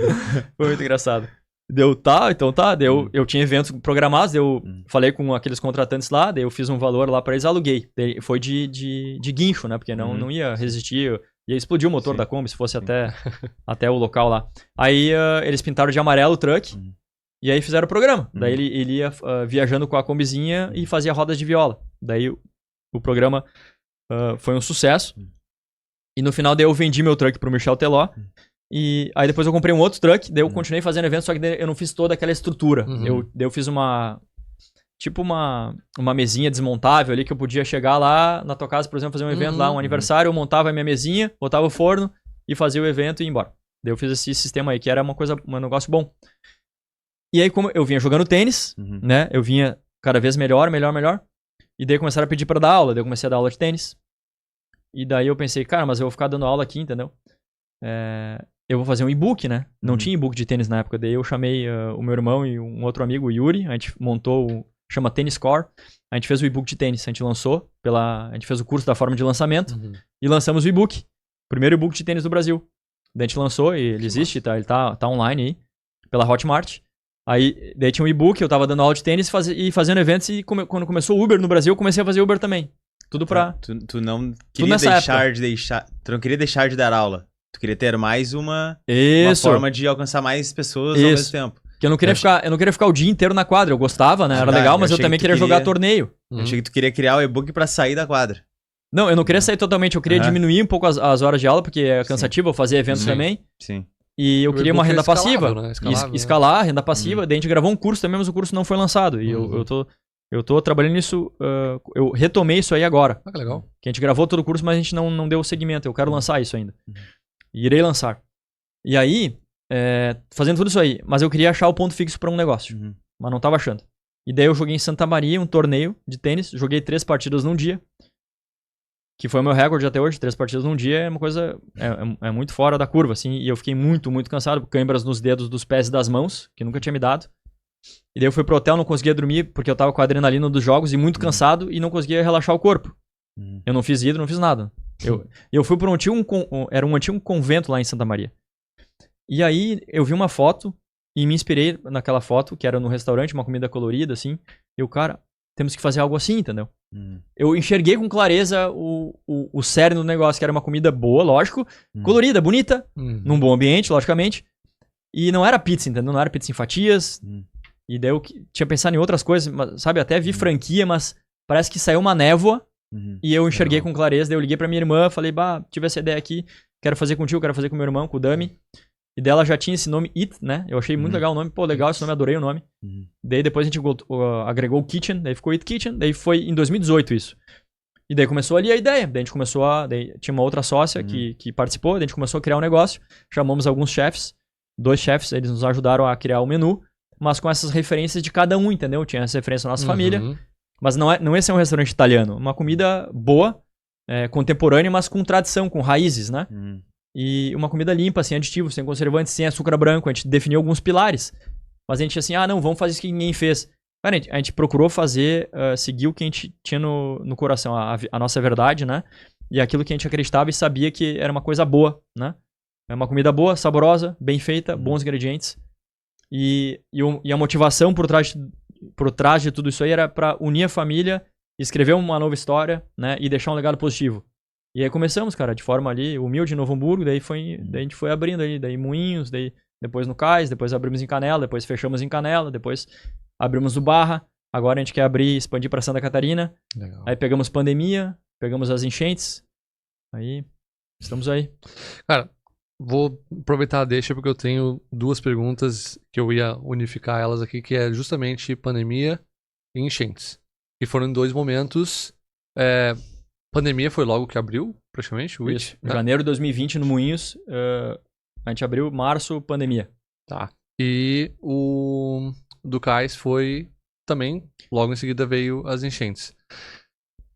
O que ficou de aprendizado, né? Porque, obviamente, as dificuldades, sabemos que deve ter sido muito difícil manter funcionários, reconstrução, mas o que fica de aprendizado para que pessoas que possam estar ouvindo aqui e estão passando por dificuldades possam acatar daqui a pouco alguma experiência tua e sentir que, cara, dá para se reerguer, dá para ir em frente. Como que foi esse momento para vocês? Não tá morto quem peleia, né? Assim, ó. As forças contrárias, elas sempre vão existir, né? A nossa vida é assim, né? Tem a força da gravidade, a primeira força contrária que a gente tem. Qualquer coisa que tu quer conquistar, tu vai ter que botar esforço e sacrifício e muito empenho. E um restaurante, ele demanda muitas valências, né? Tu tem que ter muitas competências diferentes, porque tu é uma indústria e um comércio ao mesmo tempo. Tu tem que produzir. E tu tem que embalar aquilo. Caramba. Né? Preparar e vender. Tudo na mesma hora, praticamente, ali, né? No mesmo dia, né? Vamos dizer assim. E tu tem que cuidar do marketing, tem que cuidar das pessoas, né? Demanda pessoas para fazer a comida. As pessoas usam as suas mãos, não tem robô, né? Tem os temperos, tem os cortes e tem a energia das pessoas, que importa. A pessoa às vezes está num dia ruim, ela pode errar alguma coisa, ela pode puxar na frigideira de uma maneira diferente, desatenta, ela pode queimar, pode deixar cru. É uma quantidade incrível de cuidados que tu tem que ter para produzir uma boa comida, né? Tem que ter um bom atendimento, tem que ser um lugar climatizado, que seja agradável, tem que ser um lugar bonito, tem que ser um lugar limpo, tem que ter bons ingredientes. Tudo tem que funcionar com um sincronismo muito grande para ti chegar no prato e ser um prato gostoso, bonito, né? A louça tem que estar limpa, né? Tem que ser num tempo adequado. Se demora muito, o cliente quer a tua cabeça. A questão da comida, ela mexe muito com as emoções, né? Quando tu tá com fome, cara, a gente muda o nosso humor, né? E a gente já teve problemas, logicamente, acontece, de atrasar um prato. Sim. Eu também, já. Em casa, quando a mulher tá com fome, não fala com ela, cara. Entendeu? Primeiro dá comida. Comida? Toma comida, calma. Pega come e depois a gente conversa. E, cara, e às vezes acontece isso, né? Tu atrasa um prato porque tem mais demanda, faltou alguém na cozinha, acontece, faltou alguém no salão, ou tu pediu o prato e o garçom lançou, mas não saiu a comanda na cozinha. E não foi feito o prato. E o cara tá esperando 40 minutos. E ele tá achando que tá sendo feito e nem chegou lá na cozinha. E o cara quer a tua cabeça, velho. Ele não quer saber. Ele falou, eu quero meu prato, velho. Aí toma um chips aqui. Eu não quero chips. Eu não quero nada. Eu só quero minha comida. Olhando no teu olho, assim, querendo te matar, velho. Então a comida mexe muito com as emoções humanas. Enfim, então a questão das dificuldades, né? As tribulações vão existir na tua vida, né? Algumas pessoas têm mais, outras pessoas têm menos. Cada um tem as suas dificuldades. E como eu procuro lidar com elas? Porque eu já venho tendo dificuldades desde muito cedo, né? Eu percebi isso aí e vivi isso na pele. De perdas, né? Dificuldades financeiras, ter que deixar um projeto que tu amava muito, ter começado do zero várias vezes, perda dos pais, entes queridos, né? E ter que seguir adiante. Então, tem que seguir adiante, né? E resolvendo as coisas. Aquilo que tu controla, tu procura resolver da melhor maneira. Mas o que tu não controla, que nem uma pandemia, alguém teve controle aqui, ninguém conseguiu fazer nada. Obedece. O estabelecimento tem que ser fechado. A gente fechou dia 15 de março, nunca vou me esquecer. A gente abriu em janeiro e em março a gente fechou. O faturamento caiu 70%. Como é que tu faz pra pagar a folha? Como é que tu faz pra pagar o aluguel? Como é que tu faz pra manter a empresa aberta? Naquela época, o governo deu um suporte mais rápido pra pagar a folha de colaboradores. O Pronamp ajudou, né? Ajudou muito. Aceitar, se adaptar. Aceitar a realidade, porque a realidade, quando ela acontece, se tu for ver, olha quantas coisas são necessárias pra chegar nesse momento que estamos aqui. Ou pra acontecer alguma coisa que vai acontecer contigo, uma coisa boa ou ruim. Era pra acontecer aquilo ali, ponto final. Um acidente, por exemplo. Cara, a pessoa tem que sair num determinado horário, e tu também, e fazer aquele exato trajeto. Já viram o curioso caso de Benjamin Button? Já. Tem uma cena que é muito legal que fala disso. Que mostra, em retrospectiva, tudo que a bailarina fez, que era aquela mulher lá, que eu acho ela muito bonita, inclusive, que ela, no final, ela ficou com o Brad Pitt lá. Todo o trajeto daquele dia, tudo que aconteceu na vida dela e na vida da pessoa que atropelou ela, pra eles se encontrarem. Que nem o cara que atropelou ela tava numa cafeteria, e aí ele esqueceu, ele saiu da cafeteria, ele esqueceu alguma coisa, ele teve que voltar. Eu acho que foi a chave, ele pegou a chave. Se ele não tivesse esquecido, ele não ia ter atropelado ela, porque ela ia ter passado primeiro, ou ele ia ter passado primeiro. Daí mostra esse sincronismo da nossa vida perfeita pra que aconteça aquilo, entendeu? Exato. Isso eu acho muito incrível. Então a gente tem que... Cara, era pra acontecer. Beleza, vamos se adaptar a isso. Aí, 2 anos nessa pandemia, né? A gente pegou a pandemia 2020, 2021. Aí 21 começou a melhorar um pouco as coisas. Daí a gente abriu em dezembro de 21 no CAIS. 22 foi o nosso melhor ano. A gente cresceu 10 vezes nosso faturamento. Foi um sucesso absoluto. A gente, às vezes, no sábado a gente atendia 800 mil pessoas. Uau. Foi realmente uma época de ouro, assim, pra nós. Só que foi só esse ano. 2022. Foi o nosso melhor ano. 2019 foi quando a gente abriu, aí a gente era pequeno, assim. 22 foi o nosso melhor ano, auge de faturamento. Final de 23 já começaram os problemas. Chuvas históricas, enchentes, pré-enchentes. O cais a gente teve que evacuar 3 vezes, porque a água invadiu, não entrou, mas invadiu. Sim. A gente teve que tirar todo o estoque, levar para um depósito, para depois buscar lá, depois que, ok, tudo certo, vamos reabrir. Pega todo o estoque e põe de volta. A gente teve que fazer isso aí 3 vezes, e o faturamento caiu 50% no final do ano de 2023. E aí 24 tava ruim, cara. Aí maio, aí, né, vai chover muito e tal, vamos se preparar e tal, daí a gente fez a mesma coisa. Tira o estoque, sobe as cadeiras, põe as cadeiras em cima da mesa ali. Beleza, né? Tamo bem. Tamo grande. Já passaram por isso antes. Mais uma. Mais uma. Cara, a gente nunca mais entrou ali, né? A gente foi entrar lá dia 25 de maio. Destruição total, correnteza. Quebrou tudo. Lá embaixo, o térreo destruiu todo. Os vidros estouraram.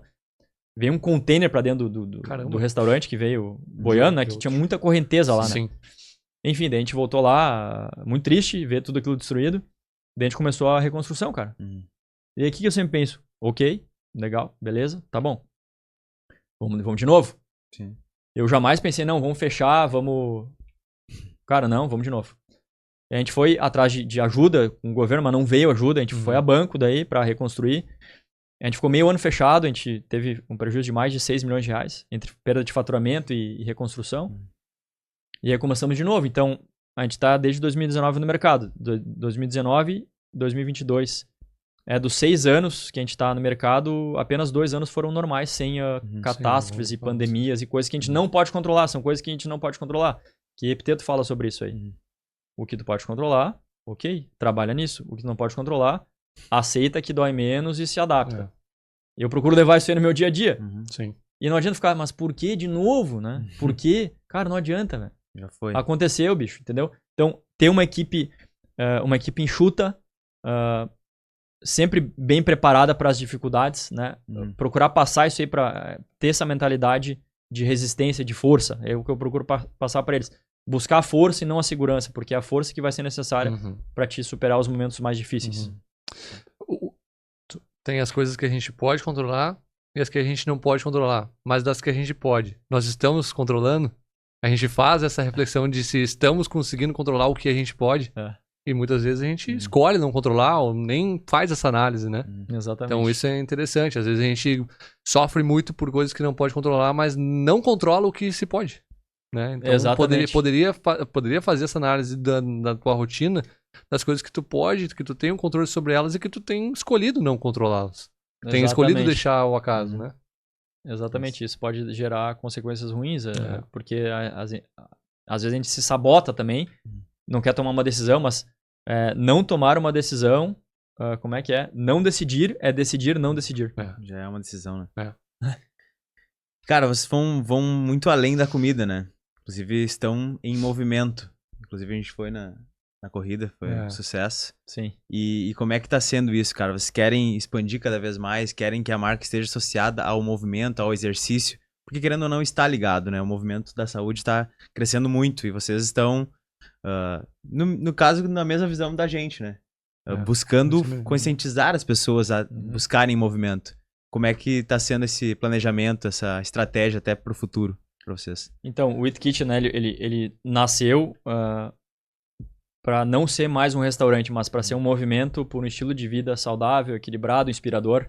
Esse é o nosso grande foco e objetivo, e todas as empresas e parceiros que tiverem sinergia com isso, a gente quer estar junto, quer se associar e fazer esse movimento para passar para as pessoas, né, de forma humilde, logicamente, e mostrando através do exemplo, não só falando, mas fazendo eventos, gerando conteúdos de valor que as pessoas podem aplicar no seu dia a dia, que a gente tem o nosso Eat Wellness, que é um quadro aí que a gente chama especialistas de algumas áreas para falar sobre longevidade, boa alimentação, bons hábitos, etc. E a gente está nesse caminho, né? E eu tenho essa vontade muito grande de expandir por conta disso, para a gente poder levar essa nossa energia, esse nosso movimento para mais e mais pessoas. Uma boa alimentação, com esporte, com bem-estar, ancorado nas virtudes e valores, né? Que tem a questão da filosofia também, que é eu estudo, né? Faço cursos e leio, gosto de ler bastante também. E trabalhar em hábitos que vão te levar para um caminho do bem, né? Que as virtudes nada mais é do que isso, né? São aqueles hábitos que te levam para o caminho do bem. E tem a questão também de que eu retornei à igreja, que eu não frequentava mais. Eu gosto muito do Guilherme Freire, do Gabriel Kanner, que são caras que eu admiro. Sigo eles e recomendo que vocês sigam também. Inclusive, a gente conseguiu fazer eventos com eles lá no IT. A gente fez um evento com o Gabriel lá no IT do Cais e fizemos um evento com o Guilherme no IT do Moinhos. E foi por meio desses conteúdos que eles estavam colocando que eu vou voltar aí à igreja.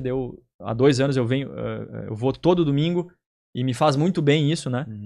E cada um tem a sua maneira, né? A sua forma, mas é importante a gente crer que tem algo maior do que nós, né? E acreditar, né? Ter fé, né? Que isso ajuda a gente a ter esperança nas coisas. Senão, se a gente for pensar assim que a vida acaba ali, né? Quando chega na morte, pelo menos pra mim é uma coisa muito trágica, né? Não pode ser, né? Não. Eu sou da opinião do Sócrates, né? Que ele na época que ele estava atuando, acreditavam em deuses, né? E ele que foi uma das primeiras pessoas a falar, não, existe um Deus, né? Um único Deus. E ele acreditava que a alma era imortal. Ele era um gênio, né? Um cara realmente muito avançado, né? Que ele foi o mestre do Platão. E depois o Platão foi o mestre de Aristóteles, né? E depois Aristóteles teve o pupilo que foi o Alexandre o Grande. São caras assim... Aristóteles foi um cara que revolucionou e ele está presente em muitas áreas, né? Então, procuro me inspirar nessas pessoas, né? E nas virtudes, né? Buscar as virtudes, né? A gente vai errar, vai falhar. O importante é que... não é difícil, né? Olhar para trás, ver que tu fez alguma coisa errada, pedir perdão e vai de novo. Tu vai errar, então não tem problema nenhum. E é o que eu procuro passar para a equipe.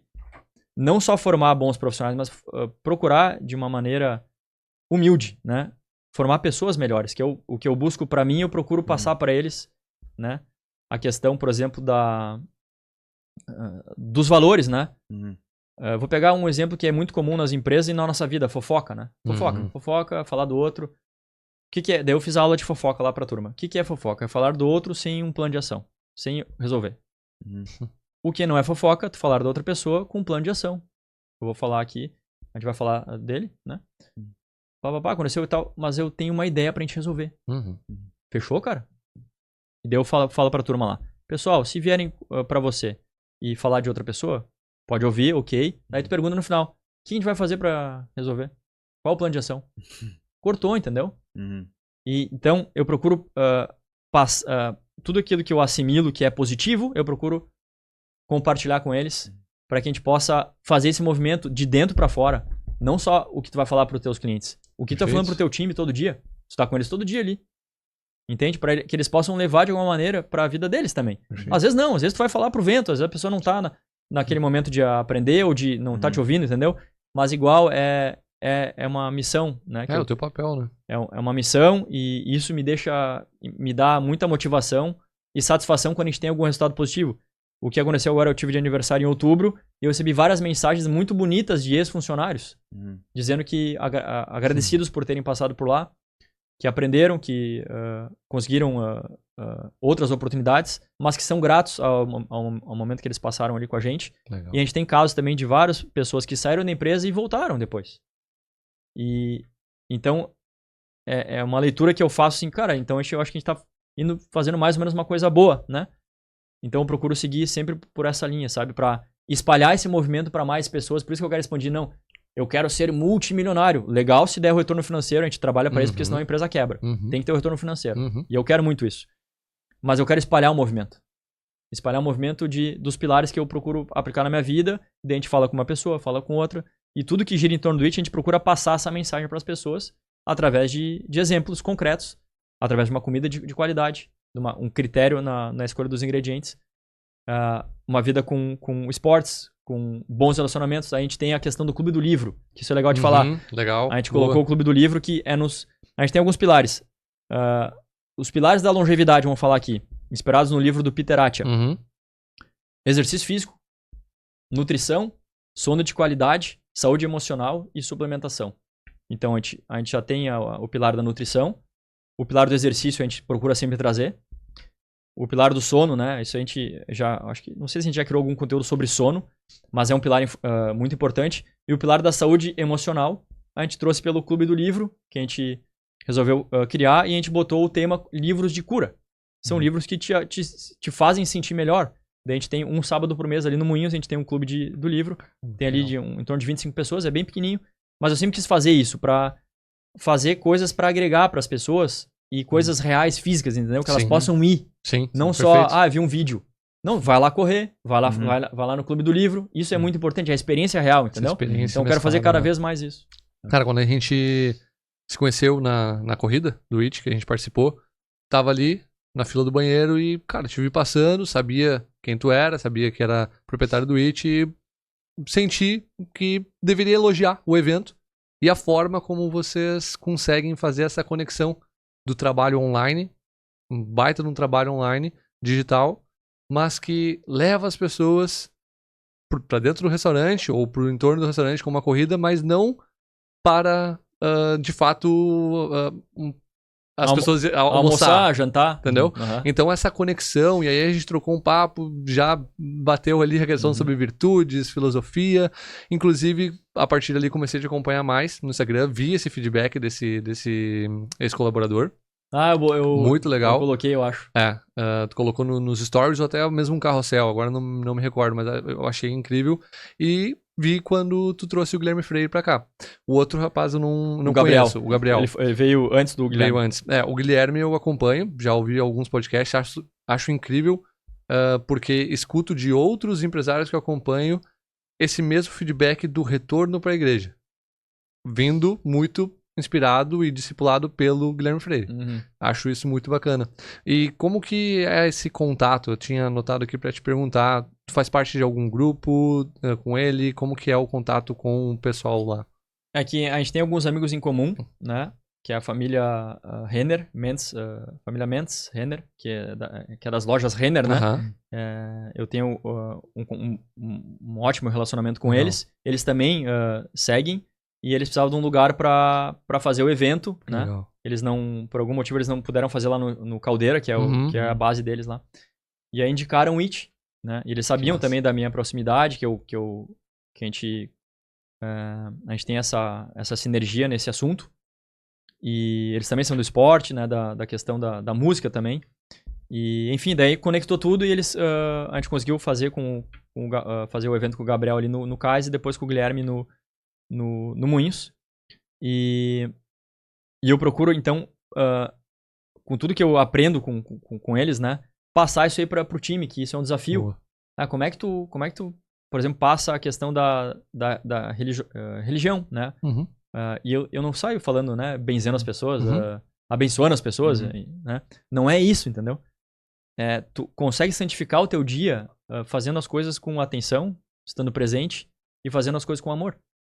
Assim, isso é santificar o dia, de acordo com São José Maria Escrivá, que é um autor que eu recomendo que vocês leiam, que é muito bom. Ele tem um livro chamado Caminho, e o início do caminho é sobre caráter.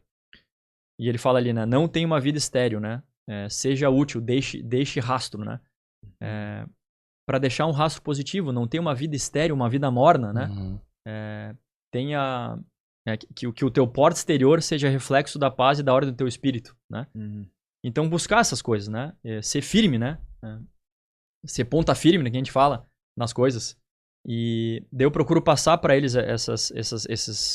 esses valores todos através das minhas atitudes. Pô, um resultado positivo, eles gostam, pô, legal, ficou campeão, parabéns, né? E eu falo, cara, tem que treinar, então tem que se dedicar. Sim. Eu vou pedir pra te fazer uma demanda. Mas daí, que nem eu dei pra eles lá um capítulo de um livro pra eles lerem, que é Como Fazer Amigos e Influenciar Pessoas, do Dale Carnegie, que é um belo livro pra relacionamentos interpessoais. Me ajudou muito, eu fiz o curso do Dale Carnegie. É um livro fantástico, é simples, né?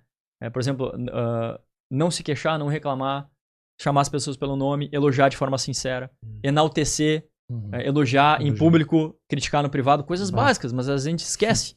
E é um guia de relacionamentos interpessoais. E eu passei isso aí pra eles de uma missão, pros líderes, né? Pessoal, tem que ler o capítulo 1 pra semana que vem. Tem 7 dias pra ler, eu mandei o PDF, quem não quiser comprar, tá aqui o PDF, não tem desculpa, né? E era curto. Cara, daí chegou lá no dia, alguns leram, mas outros não leram. Aí falaram, não sei o que, não teve tempo, esqueci, isso e aquilo. Desculpas, entendeu? Daí eu falo, pessoal, procurem cumprir uma missão, entendeu? E ter orgulho do dever cumprido. A maior satisfação que vocês têm que ter é do dever cumprido com excelência. Essa é a maior satisfação. E não o dinheiro. O dinheiro é ótimo, ele é parte disso. Mas tu tem que ter orgulho primeiro que nem tem a louça pra lavar, por exemplo. Tu vai lavar a louça, daí tu vai olhar lá, o Cortella falou sobre isso. Lavou a louça, daí tu olha assim, bah, ficou legal, com orgulho assim. Bah, fiz um bom trabalho, ficou tudo bem organizadinho. É muito melhor isso do que deixar uma baderna. A gente funciona melhor na ordem. Né? A ordem física favorece a ordem mental. Eu falo sempre, cara, arruma as coisas. Quando vai começar a trabalhar, arruma a tua mesa. E outra, tu tá passando por um lugar, tu vai passar por uma sala, por qualquer ambiente, um banheiro. Como é que ficou o banheiro depois que tu saiu? Como é que ficou a pessoa depois que tu deixou ela? Pra te ser uma fonte, não um dreno. A pessoa se sentindo energizada e não sugada sabe? Pensa nisso, cara, que é assim que tu santifica o teu dia. Não é, agora eu vou ficar aqui rezando o dia todo. Isso é bom também. Mas não é isso aí que eu... Não é sobre isso, entendeu? É sobre ser bondoso com as pessoas, perdoar as pessoas, ser respeitoso, falar com gentileza, cobrar também, que só repreende quem ama. Isso tá na Bíblia. Eu falo, se eu não gostasse de você, se eu não quisesse o melhor pra vocês, eu não ia falar nada. Eu ia só, cara, tu tá fora. Sim. Eu quero que tu seja melhor, entendeu? E tu pode ser. E eu quero que tu me cobre também, se eu tiver, cara, eu acho que não gostei de uma maneira que tu falou, pode me falar, a gente vai melhorar junto, assim que tu aprimora. Assim que a gente forja o caráter, né? É na agitação do mundo que a gente forja o caráter. Então, o que eu fiz daí? É uma coisa simples. Eu comecei a fazer uma oração antes da nossa reunião. Eu falo, quem quiser orar, pode orar. Quem não quiser, só peço que fique em silêncio, tá tudo bem? É uma oração. Daí hoje a gente faz, toda terça-feira antes da reunião de líderes, a gente faz uma oração. Alguns oram, outros não, outros ficam em silêncio, tá tudo bem. E aí, às vezes, tem alguma pessoa em dificuldade. A gente tem uma pessoa lá que tá doente, tem uma pessoa que tem câncer na empresa. Vamos orar por ela. Eu falo, a gente vai orar por essa pessoa aqui, né? Desejar força pra ela, que ela consiga superar essas coisas. É uma forma simples de trazer Deus, né? Exato. E a oração pra dentro do negócio. Que legal. Cara, eu quero já deixar estendido aí o convite para um próximo episódio pra gente falar exclusivamente de filosofia e se aprofundar nessa parte espiritual. Vou me preparar mais. De como conectar isso com os negócios no dia a dia, com o próprio esporte. Excelente. Cara, acho que tem um papo bem profundo aí pra gente conversar com a galera. Ótimo. Mas nos encaminhando pro final deste, a gente tem o nosso momento pode ou não pode, com algumas perguntas um pouco mais...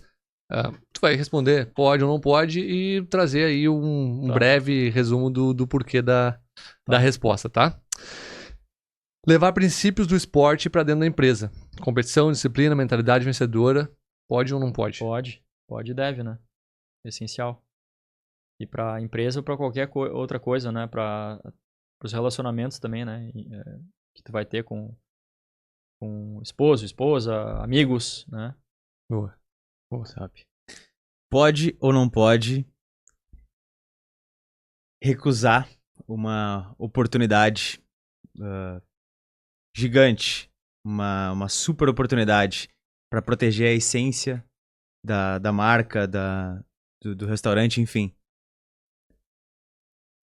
Pensa numa proposta milionária, mas que vai ferir a essência entendi agora. do restaurante. Não pode. Não pode.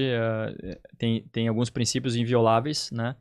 E jamais eu faria, por exemplo, para conquistar alguma coisa financeira, um benefício financeiro, passar por cima de valores essenciais. Boa. Cara, nos negócios, contratar só por afinidade e não por competência.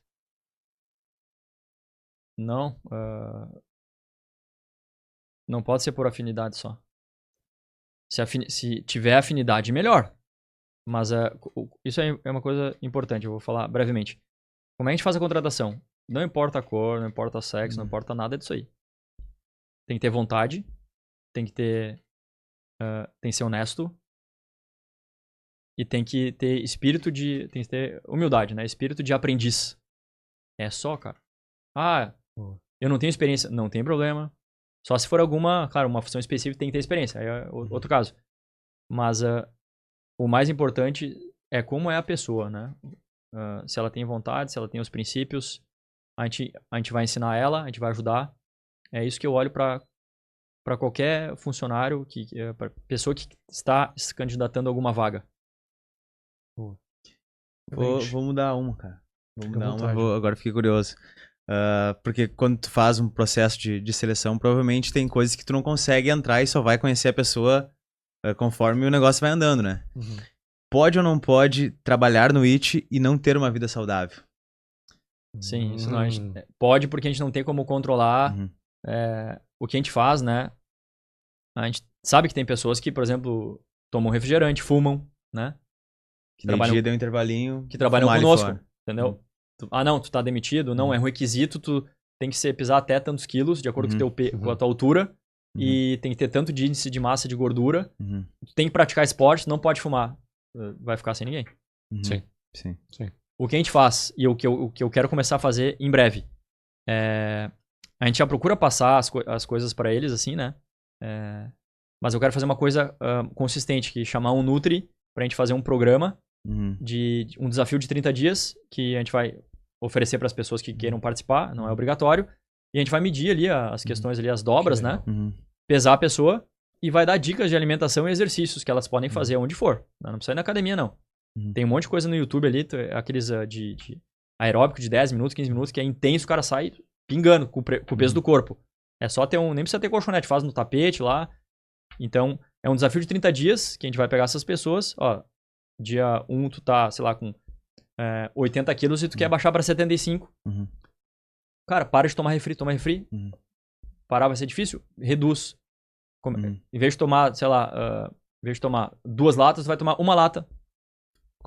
Tu come muito doce, exato, coisa simples, entendeu? Tu vai comer muito doce, diminui o doce, toma mais água, procura dormir no mesmo horário, acordar no mesmo horário. Algumas dicas básicas pra essas pessoas, e daí no final de 30 dias a gente vai medir e ver como é que vai ser. Isso eu quero e vou fazer. Que é uma forma de tu... E ele contou pra gente que o vencedor vai ganhar o 13º dobrado. Então vamos se puxar, galera. Ó, isso aí não é uma ideia.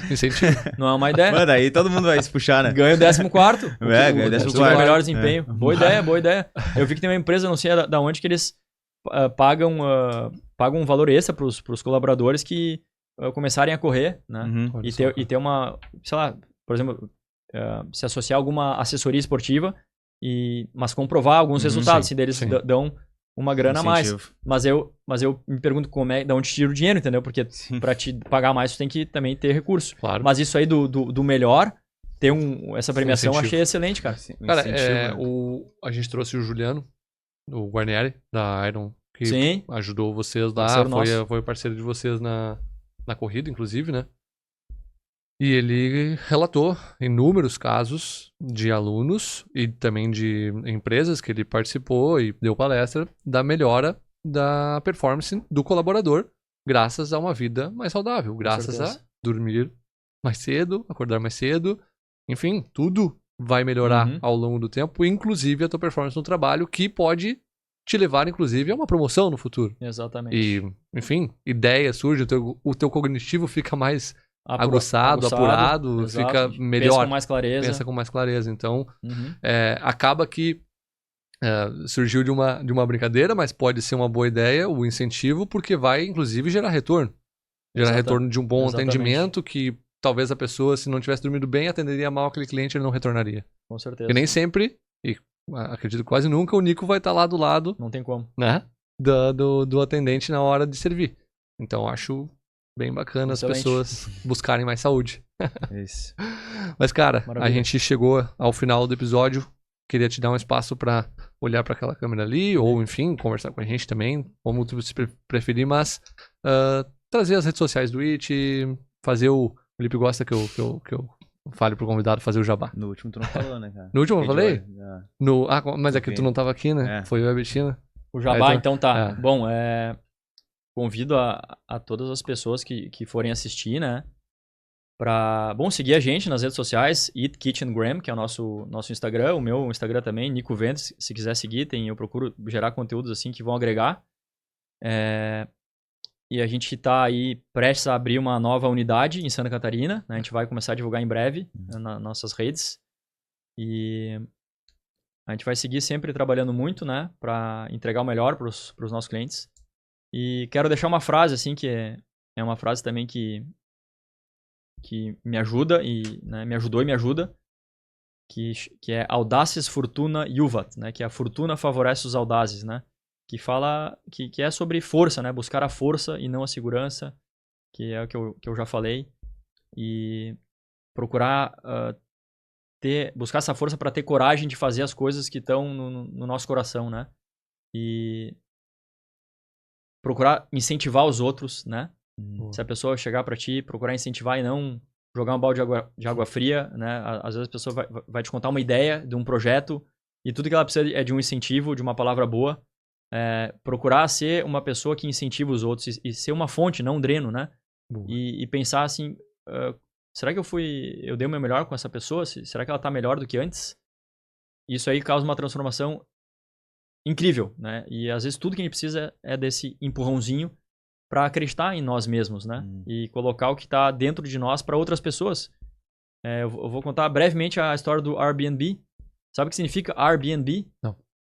Air, Bed and Bedroom, que é tipo um colchão de ar. Colchão de ar, tá? Um colchonete. O fundador contou o seguinte, que ele tinha um evento e não tinha lugar em nenhum lugar, daí ele ficou na casa de um amigo. E botou lá um colchão na casa do amigo dele, na sala. E daí ele falou assim, cara, mas isso aqui pode ser um negócio, porque talvez mais pessoas estejam passando por isso, né, que não tem lugar em hotel, e daqui a pouco nas casas das pessoas tem vaga, entendeu? Daqui a pouco, daí o cara falou, cara, que ideia idiota, quem vai querer alugar a sua própria casa para um estranho? E ele continuou, né? Ele continuou. E ele falou que foi a melhor ideia que alguém já teve. Que ele foi, as pessoas que ele falou foram negativas. Só que ele seguiu. Só que às vezes a pessoa não segue porque tu fala pra um, pra outro, e às vezes é por ego, por inveja. Então esse é um recado que eu quero deixar, de incentivar as pessoas, acreditar que tu consegue fazer, e ter coragem, buscar força, não a segurança, e ser uma fonte, não um dreno, né? E o mais importante, para que no final tu olhe pra trás com orgulho da tua vida, né? E viver uma vida que vale a pena ser lembrado. Tu vai olhar pra trás, cara, valeu a pena, eu dei o meu melhor, tenho orgulho do que eu fiz, errei ali, aqui, faz parte, mas eu segui em frente, com coragem. É isso aí. Legal. Baita episódio, hein? E aula, hein? Baita papo, cara. Muito obrigado. Valeu, que eu agradeço, pessoal. Muito obrigado. Espero que vocês tenham gostado. Gostamos muito e reforço o convite, cara. A gente precisa ter a parte 2 aí, vai ser muito bacana. Fico no aguardo. Legal. E já que o Lipe pediu pra eu falar, eu vou te pedir pra fazer o jabá também. Fica à vontade. Galera, na verdade eu só gostaria muito de pedir que vocês se inscrevessem no nosso canal, né? Nos acompanhassem, compartilhassem esse vídeo para que mais pessoas possam ter a experiência que a gente acabou de ter, que tu provavelmente acabou de ter. E tentem não só visualizar esse episódio, tentem colocar ele em prática, tentem fazer anotações. O Nico deu vários exemplos de livros, de histórias, de filmes, inclusive, que fizeram parte da trajetória dele, para usar ele como inspiração também. Então compartilhe esse vídeo, se inscrevam no nosso canal. Se quiserem caminhar junto com a gente na busca de uma vida mais saudável, conheçam um pouco da W Class, o link tá na nossa bio no Instagram.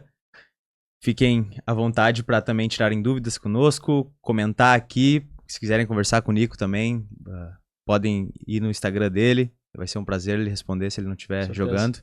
3 horas jogando. Se ele demorar um pouquinho, ele deve estar jogando. Jogando, trabalhando. Mas é isso, galera.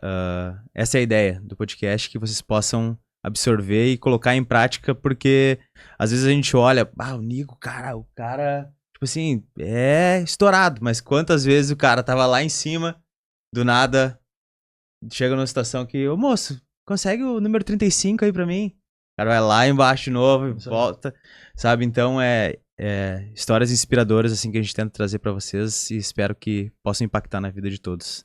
Bom, muito obrigado por terem nos acompanhado nesse episódio. Muito obrigado mais uma vez, Nico. Eu que agradeço, pessoal. Sucesso, viu? Excelente. É isso. Bora. E até o próximo. Até o próximo episódio. Tchau, galera.